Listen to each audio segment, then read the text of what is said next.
A new Feast Week tournament is promising $1 million in NIL money to participating teams, and it's already causing problems for existing MTEs.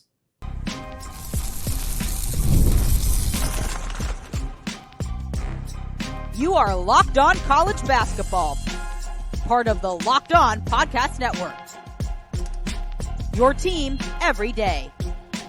What's up, folks? Happy Monday, and welcome into the Locked On College Basketball Podcast, a daily national college hoop show, part of the Locked On Podcast Network, your team every day. We are your co-hosts. I'm Andy Patton. He is Isaac Shade over there, and you are joining us at the place to get your college basketball content every single day, not just in season, here in the off season as well. I want to remind you all that you can check out the show ad-free on Amazon Music, and I want to give a special shout out to those everyday listeners and those of you who have joined us on the Locked On College Basketball Discord channel. If you haven't done so yet, it is free to join. There's a link in the show notes. Come hang out with us talking college hoops all day long. Today's episode of Locked On College Basketball is brought to you by LinkedIn Jobs. These days, every new potential hire can feel like a high-stakes wager for your small business. That's why LinkedIn Jobs helps find the right people for your team faster and for free. So post your job for free at linkedin.com/lockedoncollege. Terms and conditions apply. Well, Isaac, Duke has a new veteran guard, and a trio of former Blue Devils have committed to other schools in the ACC. We're going to talk about that. We also got a six-pack of commitments, some transfer commitments, some recruiting commitments that we're going to talk about to close out the show. But want to lead today's show talking about a new MTE, a multi-team event that is taking place in Las Vegas this year over Feast Week. It's going to be at the T-Mobile Arena, the MGM Garden Grand Arena, the Michelob Ultra Arena. And typically talking about new multi-team events wouldn't necessarily be a huge headlining story, but there is something different about this one. And it feels pretty clearly, at least to me, like this is the kind of direction that we're going to continue to see happen in college basketball. This event is called the Players Era Tournament. Again, it's going to take place over Feast Week around Thanksgiving in Las Vegas. And the teams that are participating, there are 8 teams set to participate in 2024. Every one of them is going to receive $1 million towards their NIL collective. Now, there are some stipulations the student athletes are going to have to do. The language was vague. I assume like autograph signings and social media posts and various other things in order to kind of earn said money for this NIL collective. But effectively, student athletes and teams are being paid to participate in this new MTE. And I talked about it on one of my shows previously on the Locked On Zag show. And I basically said, hey, I think that this is eventually going to cause problems for like the Battle for Atlantis or the Maui Invitational or any of the other currently kind of longstanding MTEs. And in fact, over the weekend, Creighton, who had been committed to join the Battle for Atlantis this year, got bought out of the Battle for Atlantis in order to become the 8th and final team joining this invitational, this Players Era tournament. So we're already seeing more traditional college basketball events getting poached effectively for an event that is paying players pretty much as directly as you're allowed legally to pay players in the modern era. It feels like that's the direction we're heading in college basketball. I get why teams want to do this. If you have an opportunity to earn all of your student athletes nearly $100,000, you're going to do that. It helps you with recruiting. There's a lot of advantages here, but it's just another reminder of the stark difference of the modern era of college basketball compared to what we're kind of traditionally used to in the sport. Andy, the biggest bummer for me in this whole thing is that they couldn't figure out a way to play any games inside the sphere. Right? I think that would have just set it off as a whole other thing. No, look, and you're not wrong. Like immediately, this is a nightmare for traditional MTEs as we know them. You talked about Battle for Atlantis. To me, I'm curious if you would agree that right now is the second most prestigious. I said that in a Jack Black sort of way from School of Rock. Prestigious MTE right behind Maui. Would you agree with that? Yes, and I think those are the top 2. Yeah, and so to see the second most prestigious MTE getting picked off by a team that's right at the tip top of the sport right now, leaving to go to this new one is an indicator already. You know, usually we might like think about back in the day as like, I don't know, we started thinking about things like G League Ignite or OTE, and it's like, oh, this random player might join it or something like that. But this is This is Creighton right out of the gate, and Creighton leaving the battle for Atlantis to do this. Yeah. And so immediately every other MTE has to, if they haven't already started, they're already behind on conversations. They have to be in the midst of very serious conversations yesterday about how to keep themselves relevant, or more things like this Players Era event are going to very quickly leave them behind. Andy, you mentioned Creighton. Let me just name off the other 7 just so people can wrap their brains around those. Alabama, Houston, Texas A&M, Oregon, San Diego State, Notre Dame, and Rutgers. And so, we've got, those are all teams that are relevant college basketball teams. There's no, what are they doing? There's some that are not as top flight right now as others, but you might say that Rutgers is the lowest profile of these schools. And Andy, they have 2 of the top freshmen in the nation coming in. And so this field is a really, really good basketball field. Alabama coming off a Final Four, Houston, we know what they are perennially, Andy. And one of the things that you had seen and mentioned is that most of these teams, and I haven't seen the actual number on this yet, but most of these teams have signed a 3-year contract for this thing, meaning that, if you're another tournament and you want Alabama to come to your tournament in 25 or 26, and they sign a 3-year contract, sorry about you. So that's the other thing, is it's an arms race to get top flight blue blood teams to commit to your event for multiple years. It's an arms race, and the Players Era is way ahead right now. They jumped out to a huge lead and kind of just blitzed everybody else who really wasn't expecting it. I assume that as soon as this got announced and we saw that these teams were going to make $1 million, and the group of teams, when it was 7 out of 8 before Creighton had joined, I assume at that point that the other MTEs and the people who are leading them were starting to get a little panicky, and the other college basketball programs who traditionally participate in Feast Week events were kind of starting to figure out, like, okay, how do I make sure that this becomes profitable for me? How do I make sure I don't get left out of this situation? And for that to happen, and then Creighton to defect from the Atlantis immediately afterwards, that happens so quick. And I think it just left these other events like, oh, we have to do something now. We don't have time to put together a think tank and brainstorm this thing. We got to figure it out now. Like, we have to find money. We have to find ways we got to be able to pay more than the other MTs. It's going to become that simple. It's capitalism 101. Whoever is going to pay the most money is going to get the best teams. And I don't blame the schools. I really don't. It's just like I don't blame the players when they leave programs to go make more money somewhere else. If you can make 3 times more money playing basketball at this school versus this school, why wouldn't you do that? Similarly, if you're like, we're going to go play in a tournament, we're going to go play 3 games against good teams between November 25th and November 29th. And if we go to this place, all of our student athletes will make $100,000. And if we go to this place, they will not. They'll make memories. Right. Like, it is a slam dunk, no doubt, obvious decision. And there's tradition and there's other things. And I think like you don't want to leave something that you traditionally do as a program. And certainly it's not fun for the fan base who likes to, plan to go to Maui or go to wherever every year. But at the end of the day, like, you got to do what's best for your program. And what's best for your program is ensuring that your kids get paid close to $100,000.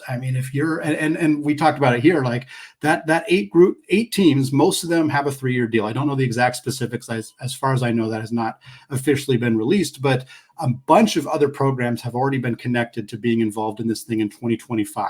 Among the programs that have been in contact with the Players Era leadership is Duke, Gonzaga, Kansas, Syracuse, Michigan, Virginia. All of them have been connected.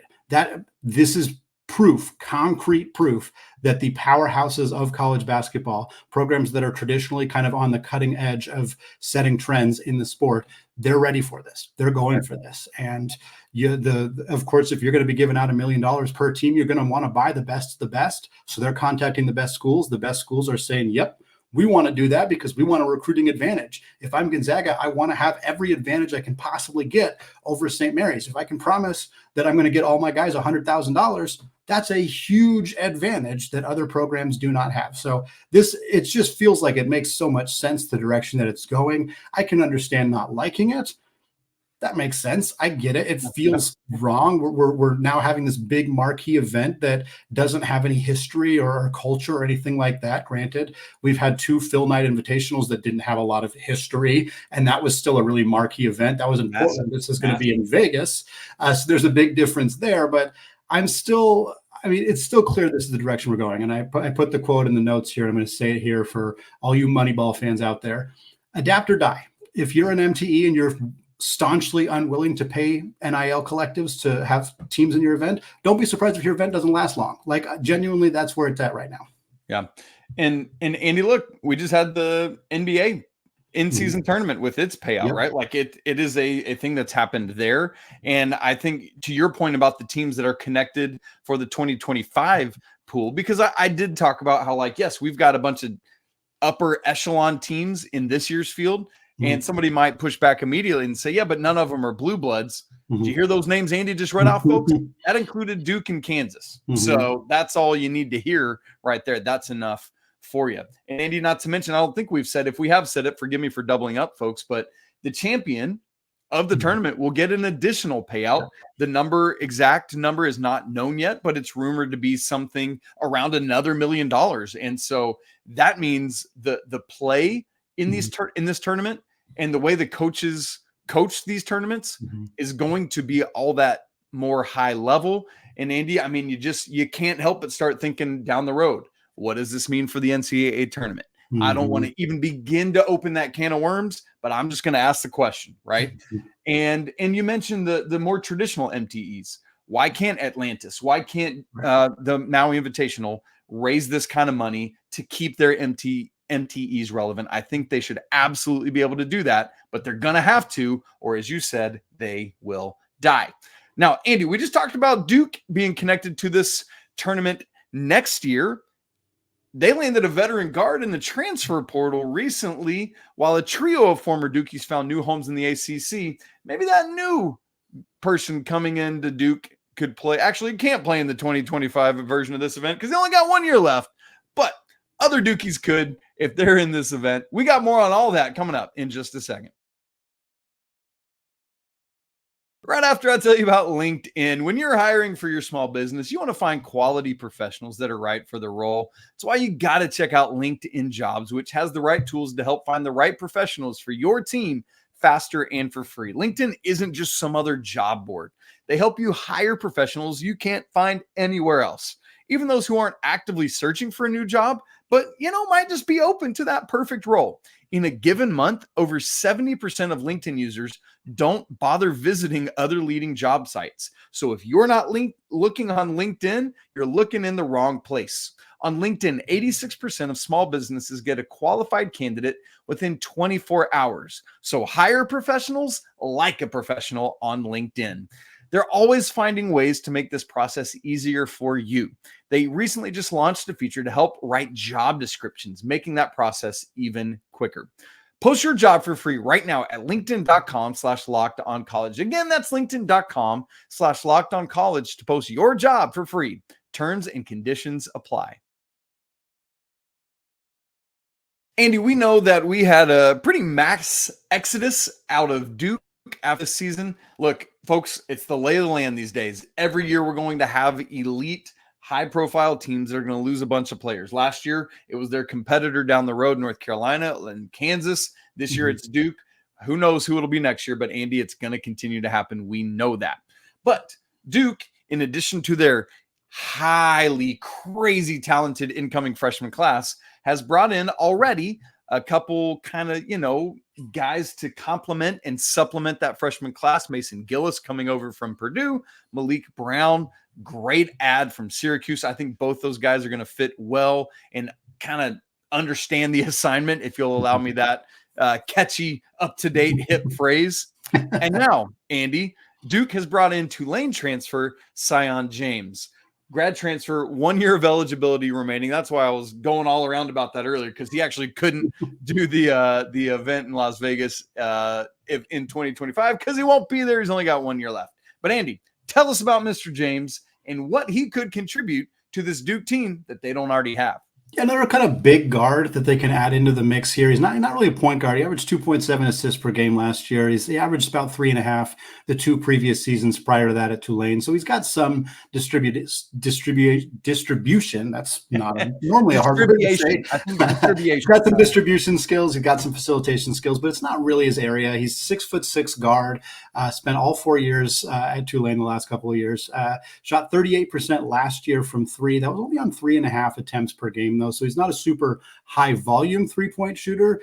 The year before that, he shot 31%. So not exactly a proven outside shooter just yet, but he is an efficient scorer. He's a very good at getting to the rim, very good at scoring through contact, needs to improve a little bit at the free throw line. But all in all, basically, James provides a veteran guard experience for a team that doesn't have a lot of veteran guards. Obviously, they have Tyrese Proctor coming back, but they lose Jeremy Roach to the transfer portal. He goes to Baylor. They lose a significant amount of the rest of their depth. Anybody who'd been in the program previously is pretty much gone.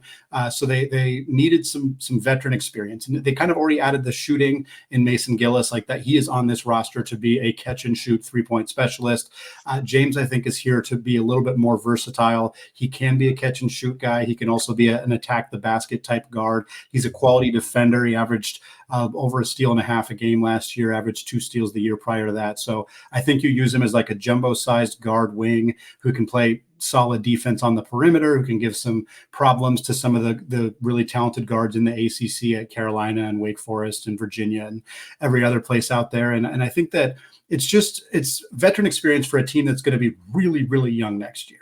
And I think more than anything else, you want to bring in people who have been around the block. And this guy's been in the AAC for 4 years. Yes, it's not the ACC, but it's still a quality basketball conference. So I think just being able to find players who can come in, fill valuable roles, who aren't going to need to be ball dominant, because you have Cooper Flagg and you have Tyrese Proctor and you have people who need the ball in their hands. And I don't think Sion James is that. And I think that kind of helps him fill a role that's valuable for Duke while providing veteran experience. While, if needed, if they need to let him get the ball and go to the basket, he's capable of doing that as well. Yeah, Andy, I think the point you just made there about all 3 of these guys coming in is they have to just understand that there's other guys that are part of this Duke system, this class coming in with you, quite frankly, that are going to be the guys with the ball, and you got to make it work in less time with the ball. Figure out ways to do that. With Sion, it's not going to be offensive rebounds and putbacks. Like, that's just not his game, for example. But you mentioned 1.6 steals a game last year, had averaged 2 steals a game the year before that. He's somebody that can swipe it, get out and transition, get his own bucket that way, right? Like, that's a massive contribution potential. One thing that does concern me, has never shot above 71% from the free throw line in his career, 68% last year, a career 68.9% free throw shooter. I think that's something that, I always have a little bit of pause, especially with guards that struggle in that way.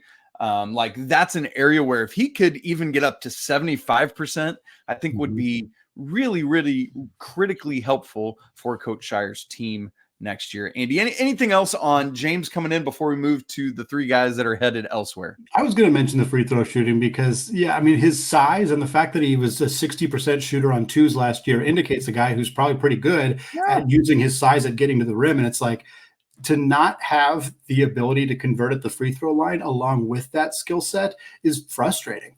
Like, it's just like an area like that would really, like you said, if he was a 75% free throw shooter last year, he probably would average 16.5 instead of 14 for Tulane. And next year for Duke, if he's 68 instead of 75, that's a big difference. So hopefully an area he can make some improvements in. Yeah, for sure. Andy, we had all the movement out of Duke, and we have 3 of the guys have now, or 3 more, I should say, have committed. Jaden Shutt is off to Virginia Tech, staying in the ACC. Christian Reeves also staying in the ACC, going to Clemson. Really interesting stuff there. And I'm missing somebody. I only mentioned 2 of them. TJ Power is the other one. TJ Power going to Virginia. We already knew about that one. But Andy, how interesting. I remember I'm thinking just intra-conference transfers. Several years ago, we had an example would be Cam Johnson, who wanted to leave Pittsburgh after graduating, go to North Carolina, still had 2 years of eligibility, even though he was a grad transfer. And that was a very difficult ACC process because there was all that. And now it's just par for the course, and it's what we do, and we don't bat or blink an eye. And I think for the better, right? Like it's just the landscape now, and we deal with it. But how interesting for Duke to just think about, oh man, 3 of our dudes, we're going to be playing next year still within our conference. And so that's just something that we're going to have to think about getting used to. So Andy, now as we sit here, and then I'll see where you want to take it with any of those guys, Jalen Blakes is the last remaining Duke outgoing player to commit.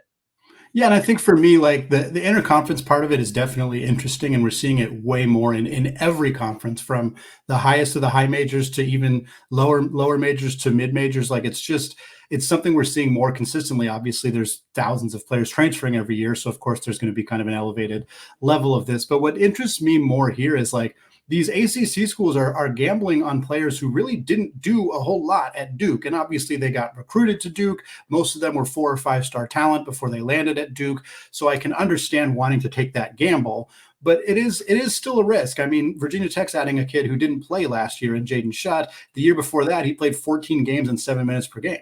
In the last 2 years, he has played very little Division I basketball. I think he's capable of playing at Virginia Tech. Obviously, the Virginia Tech coaching staff would agree with that sentiment, but it's not a guy who did a whole lot in his Duke career. And the same story with Christian Reeves. He played 16 total games in 2 years at Duke. And now 7-foot guys, huge players are especially now in the transfer portal. If you're 7 feet tall and you're currently in the transfer portal, you're probably going to get recruited at a higher level than you typically would, because 7-footers are they're just such a hot commodity right now. So Reeves ends up at Clemson, a very good ACC team, a team that was a 6 seed last year, as a guy who is 10 of 14 from the field in his 2-year college career. I mean, he's taken 14 shot attempts in 2 years. So that less so the actual ACC to ACC transfer, that doesn't surprise me as much. Of like, these guys are getting really good opportunities at schools that maybe in the past a player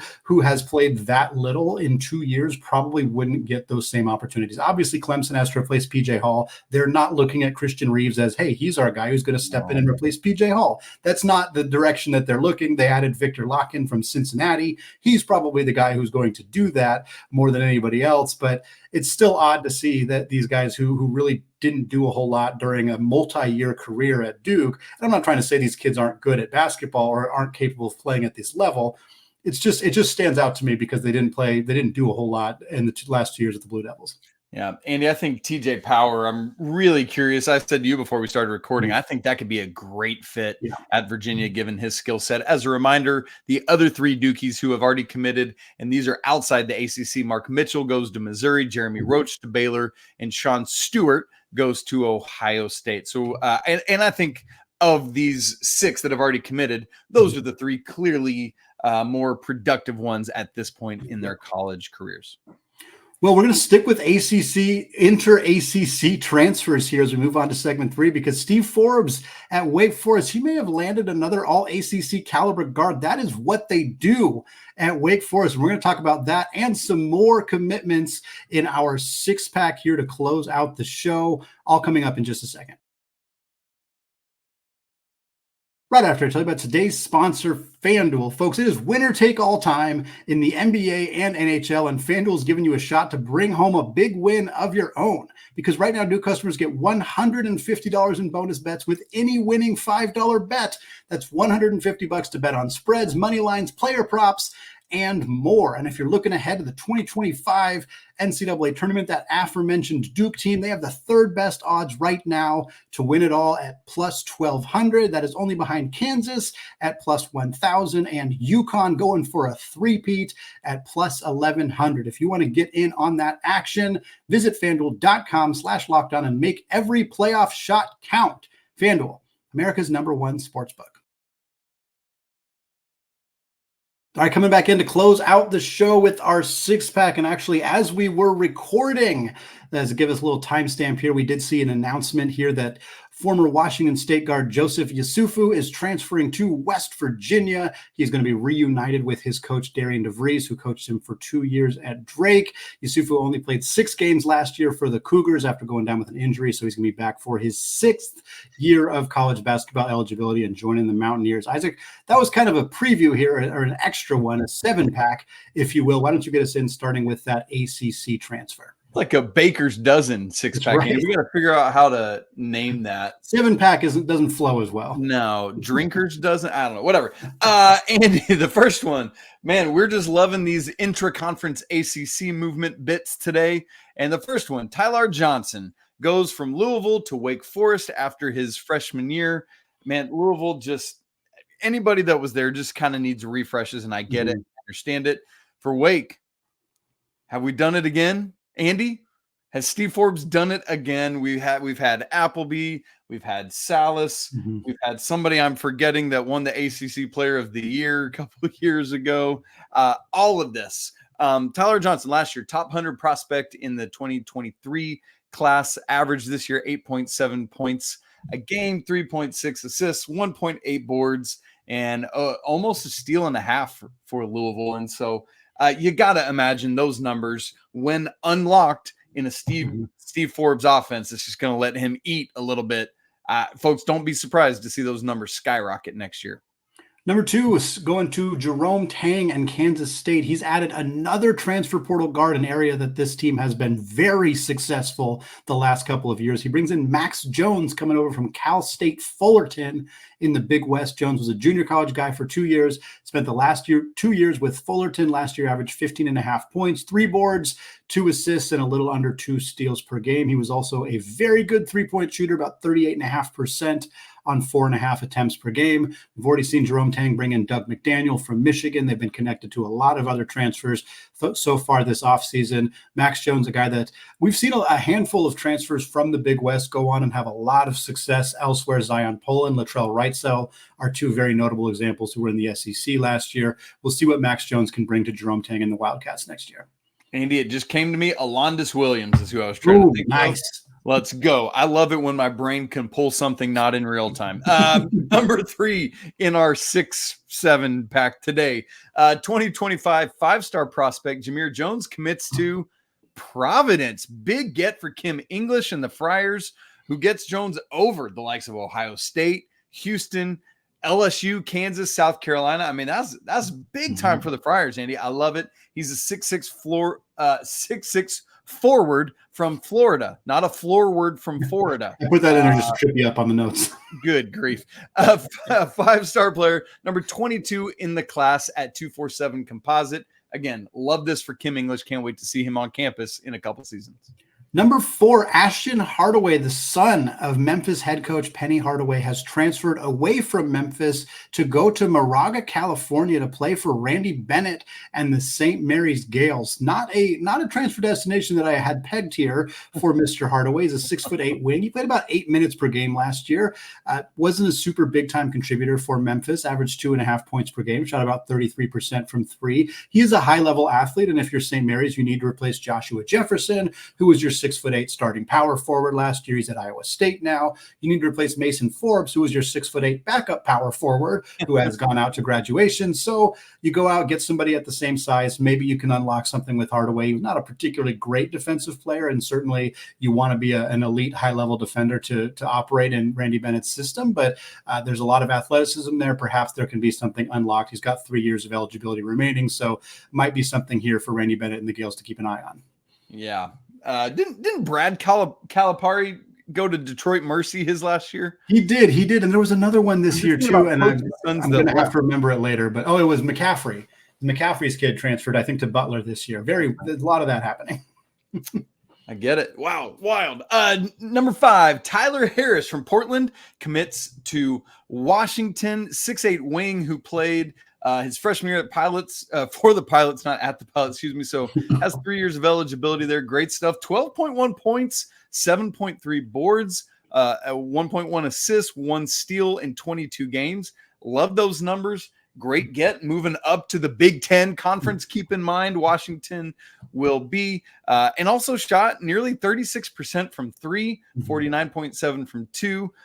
Just thinking of that Moses Wood pipeline there, Andy, you love to see it. And Washington still hoping they can get great Osibor, by the way. We're keeping our eyes on that one. Yeah, Ty, I told you before we hit the record button here, I saw Tyler Harris's first game with the Pilots, their opening night, and I was like, wow, that kid's really good. He's probably not going to be at Portland for longer than a year. And unfortunately, that is the case. He goes up to Washington, going to be really good. Danny Sprinkle, loving it. Danny Sprinkle, bringing him in. Number 6/number 7, the final in our 6-7 pack here. Zion Harmon from Bethune-Cookman commits to Seton Hall. He's a former top prospect. This name sounds familiar to you. If you're a recruiting junkie listening to the show here, Harmon was a really highly regarded prospect early in his high school career. He had attention from Kentucky and Kansas, and a handful of Louisville was involved, a bunch of really good programs. By the end of his high school career, some of that had kind of dipped a little bit. He ended up committing to Western Kentucky, did not play as a freshman, hit the transfer portal, spent the past 2 years with Bethune-Cookman, averaged 14.5 points, 4 assists, 2 boards, and a little under 2 steals per game last year. Now he transfers to Seton Hall, one of the other schools that was in on him out of high school. Shaheen Holloway gets a guard who has a lot of defensive potential, which is what you love. If you're Shaheen Holloway and the Pirates, that's the kind of player that they recruit, that they like. If they can get this kid to kind of unlock some of that potential we saw from him very early in his high school career, this could be a tremendous get for the Pirates, and a much needed one as they lose Dre Davis, they lose Kadari Richmond of the transfer portal. Dylan Adewasu is gone as well. Seton Hall is having a hard time being able to keep up in the NIL era, unfortunately, because Shaheen Holloway, I think he's a great coach, and I think he did a lot without a super talented roster last year, and we'll see if he can unlock somebody like Harmon for his next year of college basketball. Andy, it's a great start to the week. Excited for more action going on. Keep in mind the draft combine. Well, the G League combine's already been going on, and the draft combine starts up. We had the NBA draft lottery on Sunday afternoon. So a lot of that kind of action. I'm sure we'll be talking some of that coming up this week. We'll get to talk to Leaf Tulane, and we'll have a draft profile for you as part of that as well. If you haven't already subscribed to the show, man, you got to get in on it now. We'll be with you all summer long. Yes, we are those kind of junkies around here, and we love college basketball 365. If you haven't, as Andy talked about earlier, if you're not part of the Locked On College Basketball Discord community, we would love to have you. It really is free, and the link is in the show notes. Come on and join in on that. As always, apologies to the Lawyer family. Let's go Wildcats, and until tomorrow, peace.